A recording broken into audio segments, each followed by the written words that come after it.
Друзья, приветствую вас на канале Ниндзя Капитал. Это вечерний выпуск. Сегодня 30 сентября, последний день третьего квартала. Соответственно, завтра 1 октября, последний четвертый квартал, новая жизнь, новые успехи.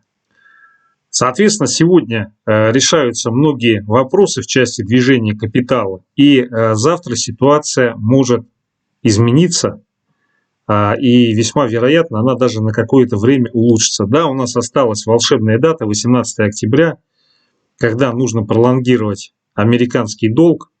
Но здесь надо четко понимать, что несмотря там на все противоречия, на желание у республиканцев переломить хребет демократам, никто из республиканцев серьезно не хочет нести ответственность за то, что он провалил Америку.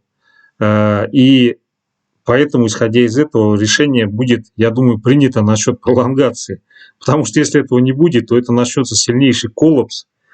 И в конечном счете спросят именно с тех людей, которые были инициаторами отказа от пролонгации. Я думаю, там большинство людей разумные, и они на такой шаг не готовы идти. Так, давайте перейдем к календарику. Но у нас сегодня по Германии вышли данные касательно безработицы. Да, там эти данные, они не сказать, что позитивные, потому что снижение безработицы начинает падать, но тем не менее общий уровень безработицы, он остался на уровне предыдущего месяца. Хотя предполагалось, что он будет чуть меньше.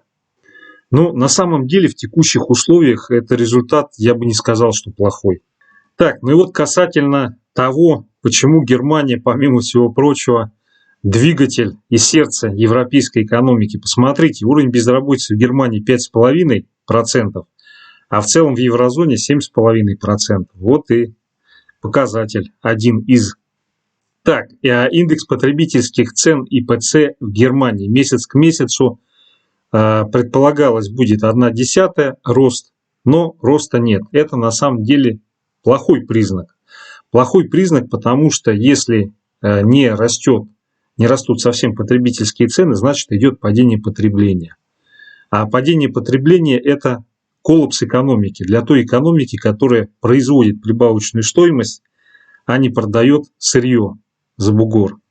Соответственно, для Германии, да, это тревожный звонок. Вы скажете, ну как же, здесь ситуация нелогична. Вроде большая инфляция, которая сейчас везде, это плохо, а тут инфляции нет, это должно быть хорошо. Но на самом деле мир более сложный, чем черное и белое.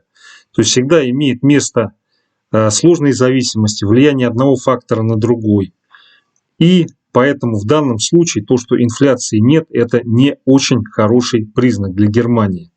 Так, по Соединенным Штатам ВВП вышел типа хороший, 6,7% против 6,6% ожидаемого и ранее, но число первичных заявок на получение пособий по безработице начало неукоснительно расти. Странно, правда, вроде ВВП растет и безработица растет. Ну, смотрите, здесь с моей точки зрения ситуация очень бесхитростная, абсолютно. Рост ВВП на 0,1% это в пределах статистической погрешности, когда 6,7, 6,6. То есть здесь как бы можно туда-сюда обратно, и все как бы будет очень позитивненько и прекрасненько. Далее, вот на самом деле число первичных заявок на получение пособий по безработице, вот здесь ситуация, она достаточно, ну, такая неприятная. Она неприятная, потому что в этот раз тоже, ну, помимо того, что здесь количество прироста, оно больше и прогноза, и предыдущего значения.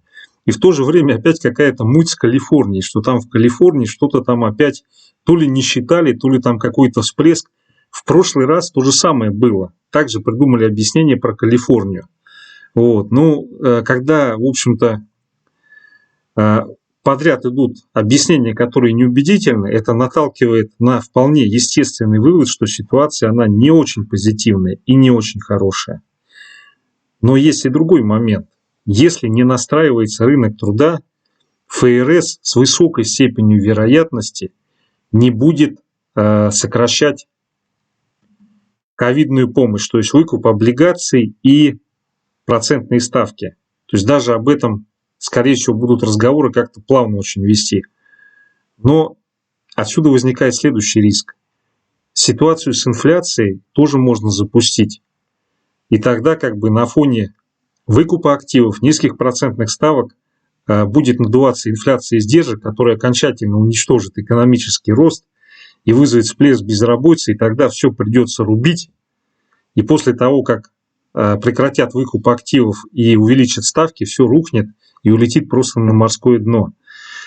Поэтому здесь ситуация, она двоякая, но в данном конкретном случае я думаю, что большая вероятность того, что из-за этих показателей ФРС осторожно подойдет к сокращению выкупа активов и разговорам на этот счет. Но в дальнейшем, в следующем году, те риски, которые вызывает выкуп активов и надувание пузыря, они весьма вероятно могут раскрыться. Я думаю, не в 2023 году, как Центробанк Российской Федерации вроде как делает ставку. Все может произойти гораздо раньше. Фактор Китая, он просто ужасен. Так, друзья, далее. Международные резервы Центробанка Российской Федерации немножко просели. Это странно. При такой цене на нефть они обязаны просто в космос лететь. Так, и Соединенные Штаты, индекс деловой активности PMI Чикаго. Ну, здесь идет проседание. Не очень это позитивный момент, не очень. Так, сейчас там, по-моему, идут какие-то дебаты с Йеллен и с Пауэлл. Там журналисты, я вот по Блумбергу смотрел, опрос Йеллен проводили. Ну, должен сказать, что американский министр трепещет перед журналистами, ожидая неудобных вопросов. Так, друзья, давайте посмотрим американскую безработицу, данные первичные заявки. Здесь у нас картина получается следующая. На текущий момент у нас идет попытка разворота и роста числа первичных заявок. Соответственно, вот этот фактор, он вполне ощутимо до того момента, пока инфляция не выйдет из-под контроля, будет для ФРС сдерживающим фактором в части сокращения стимулирующих мер. Так, друзья, давайте перейдем сегодня пораньше к курсу рубля, потому что это очень важный момент. И кроме того, завтра 1 октября, новый квартал, новый месяц, соответственно, нужно понять расстановку сил. Вот смотрите, месячный таймфрейм, как мы видим с вами, месячный таймфрейм, рубль-доллар, здесь рубль лежит на неком локальном дне, который проходит 72,5 и укрепляться дальше ему не дают. Это достаточно странно с учетом того, какие цены на нефть. Ну вот он, месячный график цен на нефть. Соответственно, в таких условиях рубль просто обязан улететь в космос и укрепиться, ну хотя бы до 65-64. А вообще-то место ему на 57-55 рублей за доллар при таких ценах на нефть. Но, как мы с вами видим, ситуация и близко не движется в таком направлении. Вот он назад, курс нашего дорогого рубля. Соответственно, мы здесь с вами видим, все, он залег и дальше не укрепляется. При этом платежный баланс Российской Федерации достиг исторических максимумов. Он просто улетел в космос. То есть валюты пруд-пруди, а рубль не укрепляется. Как же так? Давайте сразу посмотрим ситуацию, которая предшествовала девальвации рубля в 2014 году. Вот смотрите, на самом деле вот это движение девальвационное, которое произошло, оно, ну как вроде как оно произошло после Крыма и потом после падения цен на нефть. Но на самом деле вот начало этого движения и его, скажем так, движущей силой того, что это дело произвело, оно было вот здесь. Вот здесь это февраль, март, апрель 2013 года. Весь этот рост пошел именно отсюда. Он пошел не после обвала нефти или после Крыма. Вот это все движение девальвационное, оно было следствие того, что происходило в 2012-2013 году. Потому что в наибольшей степени на курс рубля к иностранным валютам, к доллару и евро оказывает влияние именно рост ВВП, то есть наличие или отсутствие развития экономики. Если экономика стагнирует или находится в провале, то, соответственно, здесь никакого позитива укрепления рубля ожидать не следует. Соответственно, если экономика начинает расцветать и распускаться, то в этой ситуации происходит что? Правильно, укрепление национальной валюты. Так, давайте перейдем к ВВП России, год к году данные. Вот. Но я вот вам показал по рубль-доллар, что девальвация 2014 года, она началась в начале 2013 года. Соответственно, смотрим ВВП. Это помесячный ВВП, отношение ВВП к ВВП, который был год назад. И что мы видим? Ну, для развивающихся стран, которые Россия является, для того, чтобы все было хорошо, рост должен быть более 3,5-4%. Соответственно, вот здесь в 2012 году нефть была $100 за баррель и выше. И в 2013 году она была в районе сотки. Ну, может, там меньше, плюс-минус. На самом деле ВВП России слег вот здесь вот. Вот здесь вот слег в начале 2013 года. И, соответственно, вот здесь, когда он слег в начале 2013 года, здесь же и начался импульс девальвации рубля к доллару и евро. То есть надо четко понимать, что предшественником вот этих событий, что сейчас 70 рублей за доллар, было не то, что произошло с нефтью, хотя нефть, она тоже влияет. Но на самом деле, как бы вот основа этих событий, она началась со стагнации в экономике, которая пошла с 2013 года. Вот, и это является ключевым фактором. Именно то, что происходит в экономике. Если экономика успешно развивается и производит прибавочную стоимость, то, ну, кроме европейских, прошу прощения, японской ситуации, которая была в 80-х, 90-х годах, всегда это приводит к тому, что валюта, она должна укрепляться против других валют. В Японии там была немножко особая ситуация. Они решили улучшить свой экспортный потенциал, но улучшение подобным допингом привело к не очень позитивным последствиям. Так, к чему я говорю это по поводу ВВП? То есть вот здесь девальвация произошла на самом деле из-за того, что ВВП перестал расти, экономика начала стагнировать. Давайте посмотрим текущую ситуацию. Что же у нас с ВВП? Ну, здесь как бы ВВП растет, и последние данные здесь тоже рост.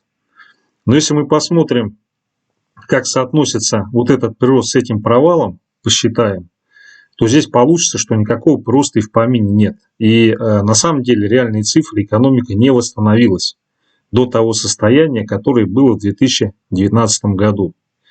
Я не знаю, какой будет итоговая цифра по 2021 году, посмотрим. Но пока что здесь из-за того, что ВВП стагнирует, экономика стагнирует, все указывает на то, что нет никаких оснований для укрепления рубля. То есть даже если нефть уходит на 87 и потом на 94, то все равно потом рубль будут давить. И будет давить его не американский там финансовый заговор и не зеленые человечки, а это будет экономический фактор, потому что если экономика не генерит прибавочную стоимость, то валюта, она теряет прочность. Так, друзья, возвращаемся рубль-доллар, если я вас не утомил. Смотрите, здесь ситуация следующая. Анализируя то, что происходит с ВВП и с экономикой, здесь маловероятно укрепление рубля. Какие-то короткие движения, когда нефть будет расти, они вполне возможны. Но исходя из макроэкономических предпосылок, скорее всего, укрепление рубля не произойдет. Либо консолидация, либо рост. Но вы же скажете, как же так? Мы же нефтяная супердержава энергетическая, и нефть такая. И платежный баланс действительно, он вырос, он просто в космос улетел. Но тем не менее, никакого укрепления рубля, соответствующего росту платежного баланса, не происходит. Проблема заключается в том, что текущая ситуация в мировой экономике, она из-за роста стоимости энергоресурсов гораздо больше увеличивает затраты на покупку товаров с прибавочной стоимостью и услуг. Потому что здесь наступает дефицит, и цены растут гораздо быстрее, нежели чем растет сырье и наполняется бюджет. И поэтому уже сейчас мы наблюдаем, что происходит рост цен на все буквально. И этот рост цен, он значительно больше. Потому что есть особенная российская специфика, связанная с монополизацией экономики, ее различных сегментов. И она вот эту инфляцию, инфляционное давление мировое, она как leverage, то есть она еще больше давит. Итак, друзья, исходя из того, что происходит с точки зрения макроэкономики, укрепление рубля, его, скорее всего, не будет. Либо будут какие-то короткие всплески, удары вниз, но может быть там на 68, если нефть будет расти очень долго. Но пока что вот эти все предпосылки для укрепления рубля, они блокируются макроэкономическими причинами, с моей точки зрения. Так, друзья, переходя на недельный график, здесь, в общем-то, ситуация, она подтверждает данную гипотезу, потому что вот это движение, которое пошло отсюда, оно должно было привести, ну, как минимум, в район 68,5. Но такого не произошло. Это говорит о том, что есть объективные причины, что это в ближайшее время, скорее всего, не произойдет. Так, друзья, ну и вот дневной таймфрейм рубль-доллар, здесь по сути идет сейчас накопление, которое должно привести к тому, что разовьется движение на 73,6. Да, здесь сохраняется определенная вероятность того, что будет пробитие вот этого значения 72,1, 72,05. И если такое произойдет, может развиться укрепление рубля вплоть до 70-70,5 рублей за доллар. Такое может произойти. Но с учетом ситуации в экономике, я думаю, такое движение, оно если и будет, оно, скорее всего, потом все вернет на круги своя, на 72,5-73, вот сюда, к этому значению. Если рассматривать исторический аспект, то октябрь месяц, ну, он в целом достаточно нейтрален для рубля. С точки зрения дневного таймфрейма, вот эта фигура, которая здесь сформировалась, она указывает на то, что наиболее вероятный сценарий – это движение к уровню 73,65 и потом 74,5. Так, друзья, далее часовичок. Но смотрите, здесь вот на промежуточном уровне 72-75 рубль-доллар остановился, и, соответственно, сейчас здесь идет проторговка, которая весьма вероятно сегодня на вечерней сессии приведет к отскоку и росту доллара на 72,95 вот сюда, к этому значению. Соответственно, данный сценарий отменяется, если будет коррекционный откат и происходит пробитие уровня 72,55. В этой ситуации развивается укрепление рубля, у которого цель движения 72,4. Так, друзья, давайте дальше перейдем к западным различным показателям. VIX, дневной таймфрейм. Вот сейчас, судя по всему, будет борьба за взятие вот этого диапазона. Если диапазон, который заканчивается 25-25,5, будет пробит и закрытие будет выше него, то весьма вероятно мы можем завтра увидеть вихрь. Так, друзья, далее S&P 500, дневной таймфрейм. Ну, здесь ситуация, да, она достаточно неоднозначна, потому что если будет пробитие 4290, 280, то, соответственно, здесь уже завтра может развиться очень сильный коррекционный откат и движение вниз. Но я думаю, здесь все-таки большая вероятность того, что ситуацию удержат под контролем, и здесь будет консолидация. Так, ну и на текущий момент месячная свечка у нас по S&P, она достаточно такая негативная, она указывает на то, что в ноябре-декабре может развиться более сильное движение, ну, например, на 4000. Но все-таки я склоняюсь к мысли, что до Нового года рынок удержит, ему обвалиться не дадут. Все ключевые события, они будут либо в Новом году, либо после Рождества. Так, друзья, ну вот S&P, здесь часовой таймфрейм, соответственно, немножко осталось. Если вот этот диапазон устоит, то мы отсюда обязательно завтра отскочим. Если здесь сформируется пробой, критерий пробоя, пересечение 4290-280, то тогда уже ловить его, возможно, придется на 4000.